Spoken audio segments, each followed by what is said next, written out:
Ladies and gentlemen, it's my sincere pleasure to welcome and ask you to welcome Walter Isaacson.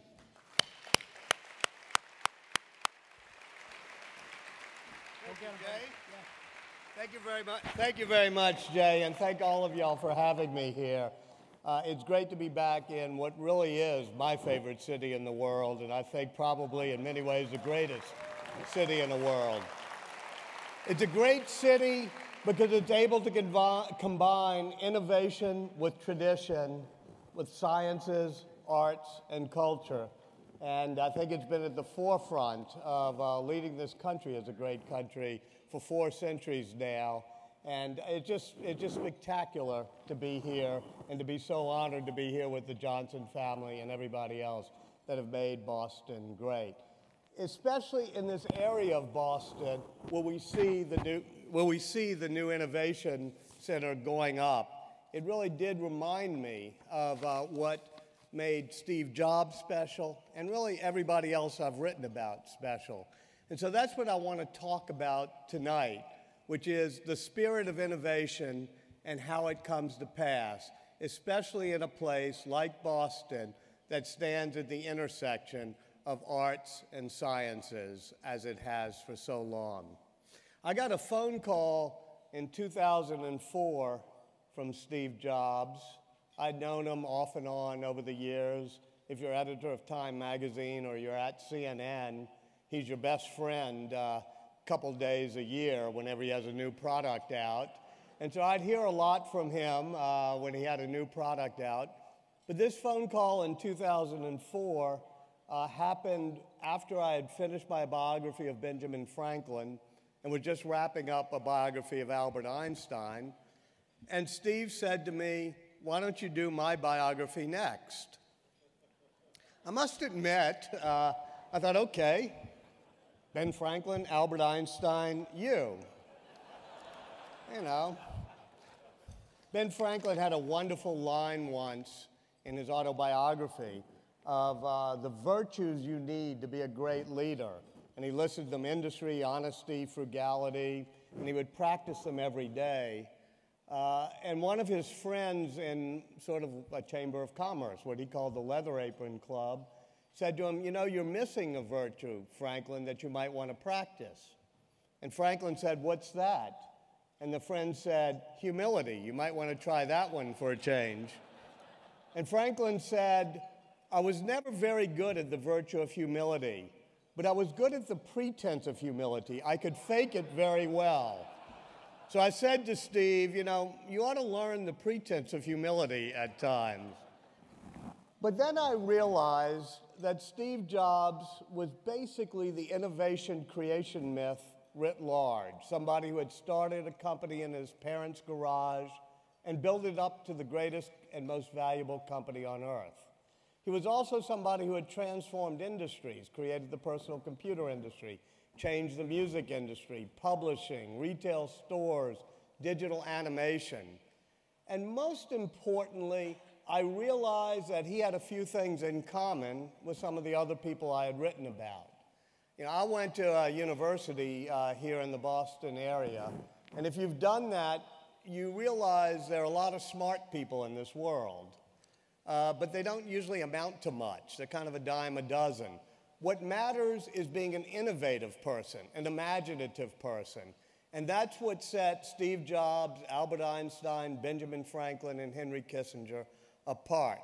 So what I would like to do for a few minutes is just really extract the 3 or 4 lessons, the innovation lessons, that I think comes from each of these people. For Steve Jobs, it was first and foremost putting a passion for the product ahead of everything else. That meant having a passion for the product that was more important than having a passion for profits. He says it's easy to be seduced into having a passion for profits, but when you have a passion for product, the profits will follow. But if you focus too much on the profits, you may not be making the best product you can. And throughout his life, he was always willing to stop, to pause, and to say, is this the best product we can make? Is this truly something of value? I think it started when he was 7 years old, and he was building a fence around the backyard of his house with his father. And his father said, we have to make the back of the fence just as beautiful as the front of the fence. And Steve said, why? Nobody will ever see it. Nobody will ever know. And his father said, but you will know. And Steve Jobs said he remembered that for the rest of his life. For example, when they were shipping the original Macintosh computer, it was a tightly integrated appliance. You couldn't even open it up. It was so carefully constructed. But when they were about to ship it, Steve looked at the circuit board and said, this circuit board is ugly. And the engineer says, what are you talking about? And he said, well, the chips aren't lined up. They're not straight. And they said, well, that's not the way you're supposed to make a circuit board. Plus, nobody will ever see it. You've got this thing sealed up. Nobody will ever know. And Steve told him what his father had told him, which is, but you will know. If you take great pride in your work, if you really care about making great products, you'll make sure that even the parts unseen are beautiful. And so they held up shipping the original Macintosh for a month so that they could redo the circuit board so it would be beautiful. And when they did, Steve had all 31 engineers on the Macintosh team sign their names on a poster board with Stephen P. Jobs in lowercase right in the middle. And they engraved it on the inside of the case because he said real artists sign their work. Nobody will ever see the engraved names on the inside of the Mac. You can't open your Mac. But he said they would know that they were real artists and they had taken pride in their product. He also had what was called a reality distortion field at times. He was so passionate about getting the product right, he would make people believe they could do things they thought were impossible. It started with his partner, Steve Wozniak, when they were working the night shift at Atari, when they were both college dropouts. And at one point, they were supposed to do a new game called Breakout, and Steve said to Woz, you got to do it in 4 days. And Wozniak said, no, it's going to take me about 5 weeks. And Steve said, no, we got to get back to the apple farm for the harvest. They were working on a commune, an apple commune, hence the name of the company they eventually founded. And Woz said, well, I can't. And Steve Jobs stared at him and said, don't be afraid, you can do it. And Woz told me it was the most amazing thing. He kept staring at me unblinking. He had taught himself not to blink, Steve Jobs had. And he stared and said, don't be afraid, you can do it. And Woz said, so I stayed up 4 nights in a row, and I did it. He was right. He was able to bend reality to make an amazing product. It happens over and over again at Apple. When they were doing the original Macintosh, it took a while for it to boot up. It took 70 seconds for it to boot up. And Steve said to Larry Kenyon, who was the engineer in charge of the boot up sequence, you got to take 10 seconds off the boot up time. And Kenyon said, well, you know, look at the code. It's pretty elegant. I can't take 10 seconds off.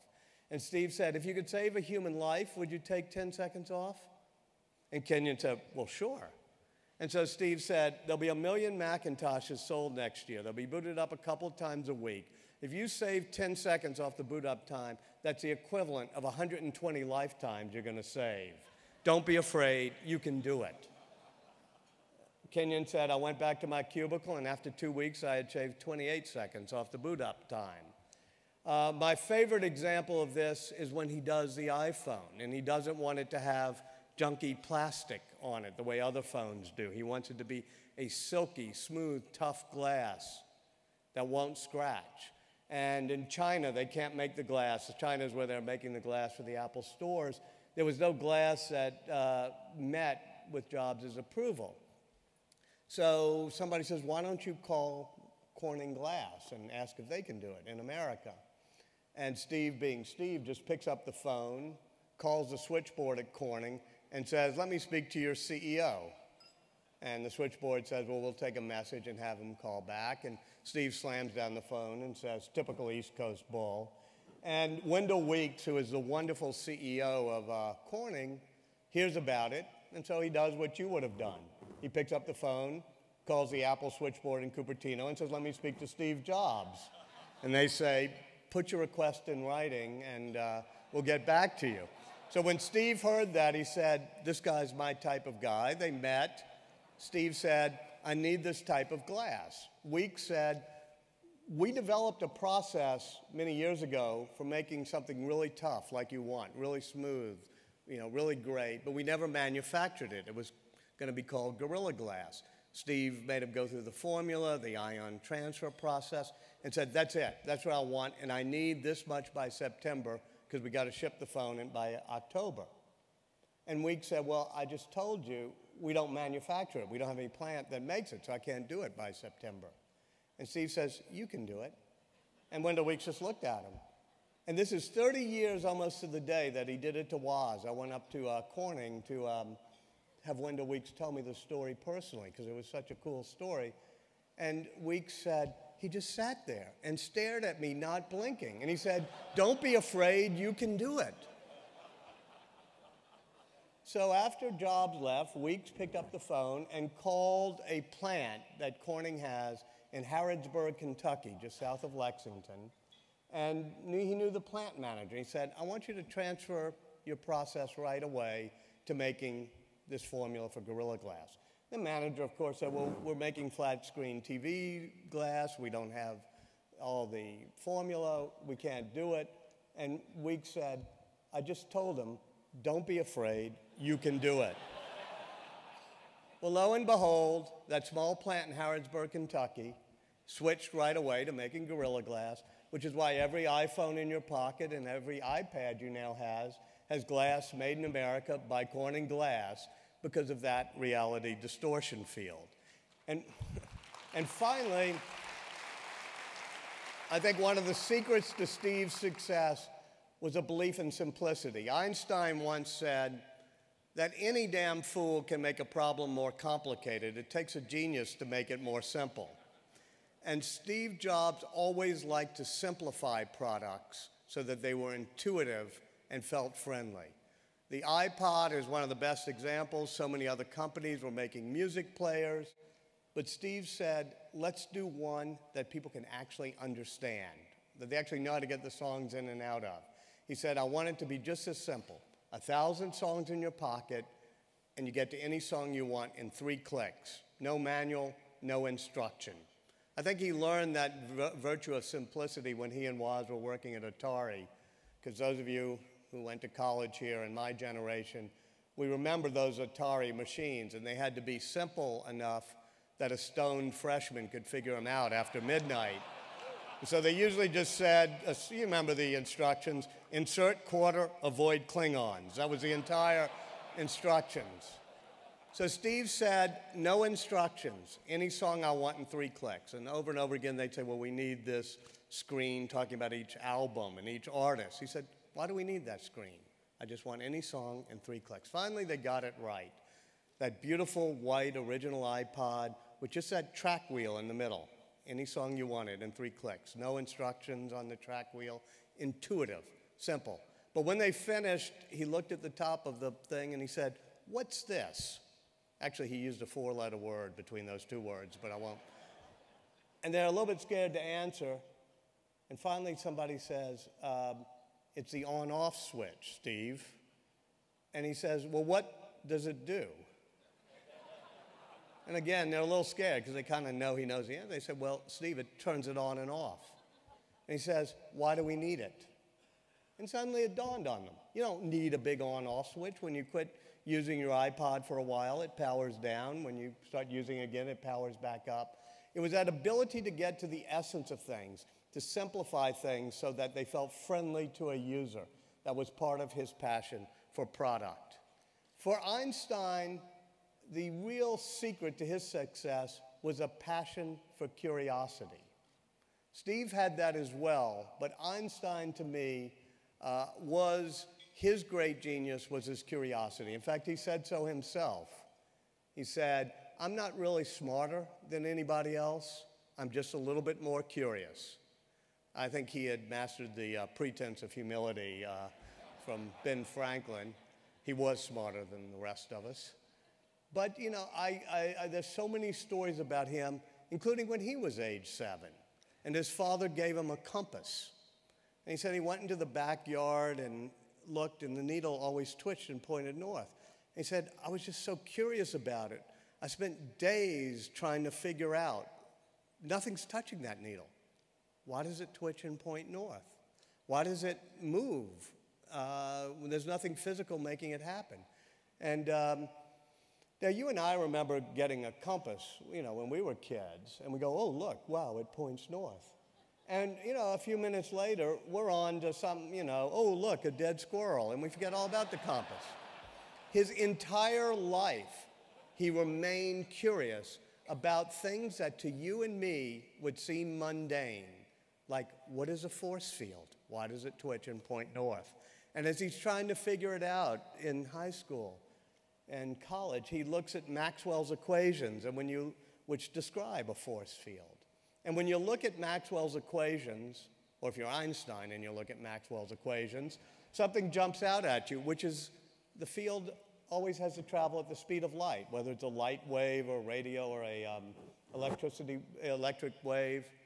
And Einstein said, what happens if you catch up with it? What if I rode alongside? It would not look like it's traveling at the speed of light, but Maxwell's equations don't allow for that. He said, I walked around for days with my palms sweating. This got me so unnerved. Now, having been a student here in Boston, I can remember what was causing my palms to sweat at age 17, and it wasn't Maxwell's equations. But this guy had this deep curiosity that he's always pushing and doing things like that. And so did Benjamin Franklin. He too had the passion for curiosity. When he ran away at age 17, and I hate to say it, but he ran away from this town and goes to Boston, but then across the Atlantic to get printer's fonts, he hears from the ship captain that it takes one day less to get to Europe than it does coming back, and the winds don't explain that, the rotation of the earth doesn't. He couldn't figure it out. He was so curious, he used to get up early in the morning and late in the afternoon and drop barrels and buckets into the ocean to measure the temperature of the water, because he had asked around so much. People said, well, there feels like there's a stream in the water. And so on that trip over, he discovers the Gulf Stream. Now, that's a type of curiosity that is sort of just a natural curiosity. But what made him persistent about it was every trip, over and over again, back and forth, more than anybody else of his era, going back and forth to Europe until he's 82 years old. Every morning and every afternoon, even coming back from doing the Treaty of Paris that ends the revolution, there he is, dropping the buckets and the barrels to measure the temperature of the water so that he can perfect his theory of the Gulf Stream. But to me, that wasn't really the most important part of Benjamin Franklin's genius. It was the notion of tolerance.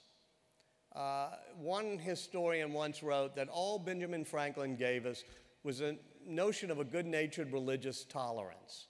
And I was thinking, that is the essence of what makes America great. That's what set us apart, both back then in the 1700s and now today, is this notion that we can all live together and have that sense of tolerance.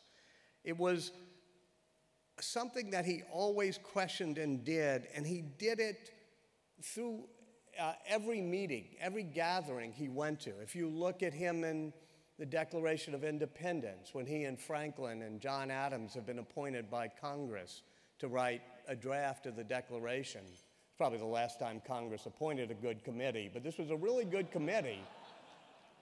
And when Jefferson starts that famous second paragraph with, "We hold these truths to be sacred and undeniable," you see Franklin's printer's pen crossing it out, and we hold these truths to be self-evident, is what he writes in. And likewise, when you see the rest of the sentence, it goes on, endowed with certain inalienable rights. And John Adams writes in, endowed by their creator with certain inalienable rights. So just as these three people are editing this sentence under Dr. Franklin's tutelage, you can see them balancing the notion of religious tolerance, but a faith in divine providence for this nation.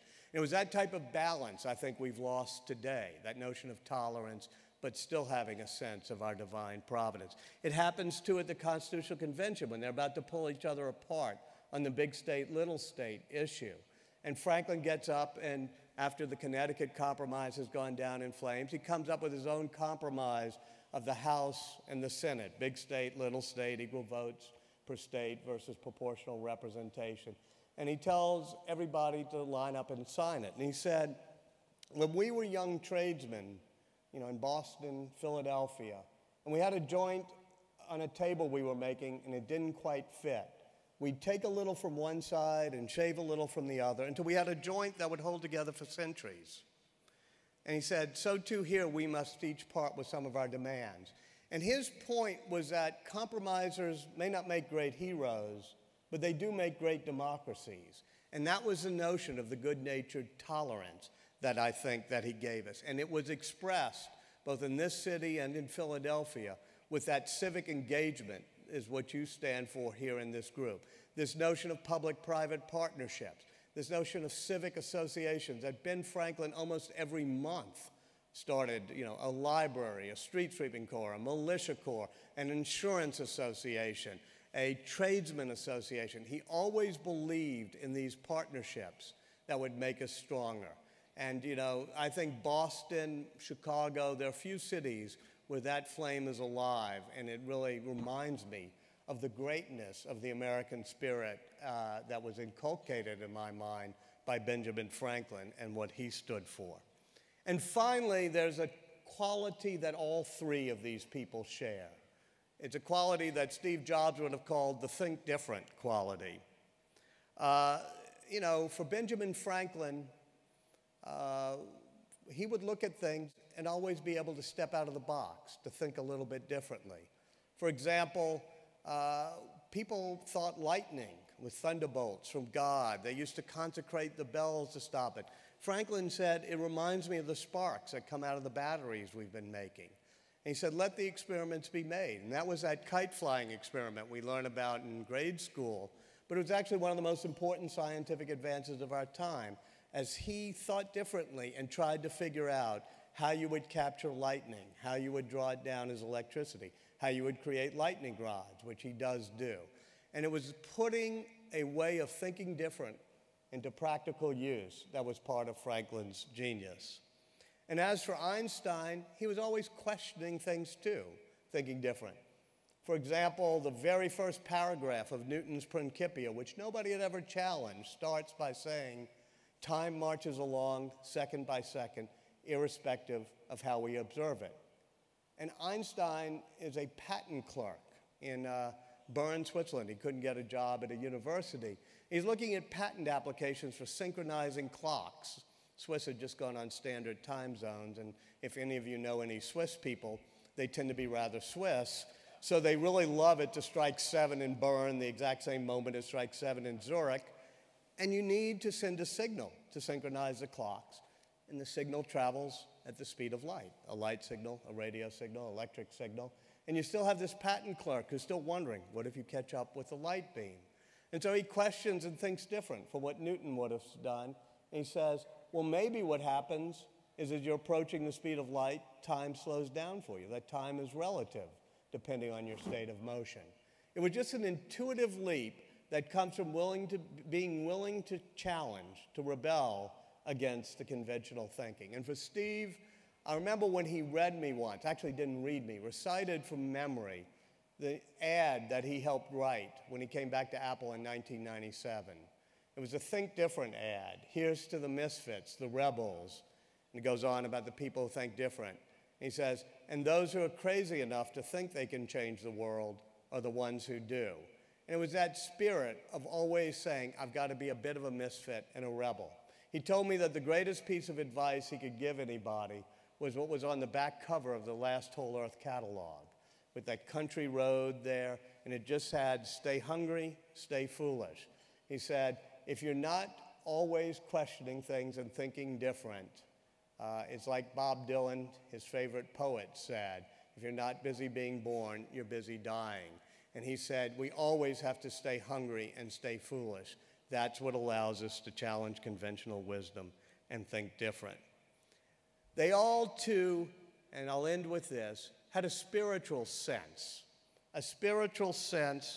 that our worth in this world is not what we take out of this world, but it comes from what we put back into this world. What products we create, what services we make, what things we do. And this is so much true of the Johnson family, which is why I wanted to end with this. And I think that all three of the people I wrote about, that was their motivating, driving force, was this notion of not what can I take out of this world, but what can I create? What great products, what great companies, what great services, what great philanthropic acts can I do that put things back into this world? You know, Franklin, as I said, always was trying to invent things that were of practical use. But during his lifetime, he also donated to the building fund in each and every church that was built in Philadelphia. And at one point, they were building a new hall for itinerant preachers. You can still see it. If you look at Independence Hall, you look to the left, it's still called the New Hall, even though it was built in about 1740. And he wrote the fundraising document that said, even if the Mufti of Constantinople were to send somebody here to teach us Islam and preach to us about Muhammad, we should offer a pulpit and we should listen, for we might learn. And on his deathbed, he was the largest individual contributor to the Mikveh Israel Synagogue, the first synagogue built in Philadelphia. So when he died, instead of his minister accompanying his casket to the grave, all 35 ministers, preachers, and priests of Philadelphia, along with the rabbi of the Jews, linked arms to march with him to the grave. That was his contribution, not only to America, but to the world, that notion of tolerance and loving thy neighbor. As for Einstein, when he was dying in Princeton, 1955, he had had a hemorrhage and decided not to be operated on. He knew he just had a few more days to live, and he was at Princeton Hospital. And instead of taking a lot of visitors, he asked his assistant to go get the papers on his desk. And during those last 3 days, he just sat there, still writing equations, trying to get that unified field theory that would help explain why that needle twitches and points north, why all the forces are connected to the physical side of nature. And I went over to Hebrew University because I actually wanted to see the documents. It was so moving to me. But you can just see line after line of equations, even with some math mistakes that he crosses out.